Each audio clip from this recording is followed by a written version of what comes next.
C'était un jour férié et je l'ai passé en douceur et sans pression. La team Antoaché, j'espère que vous allez bien. Vendredi 8 mai 2026 était un jour férié. On s'est réveillé très tard. Pour ma part, c'était arrosage direct de mes petites plantes. J'aime bien les arroser tôt le matin comme ça.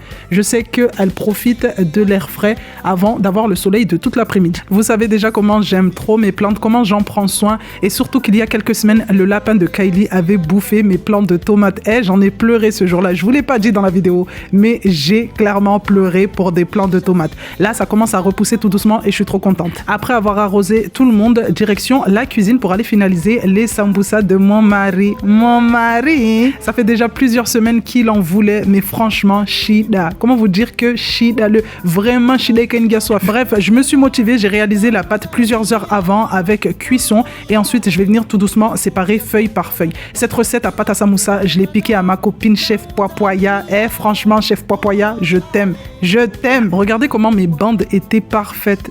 Quand on vous dit nam keti mufundre opiha, amtam keti ipuhe muvole moule. Maintenant, je vous mens pas, pour réaliser les pâtes fraîches comme ça, faut facile bloquer 2 heures de ta journée pour tout préparer à l'avance. Mais en même temps, j'ai envie de vous dire, qu'est-ce que c'est 2 heures quand à la fin t'as un goût incroyable en bouche? Non, pardon. Pour ce qui est du pliage, ma petite relève Kylie m'a rejoint et elle s'était lancé le défi d'apprendre à plier ses premiers samoussas. Non, pardon, sambusa.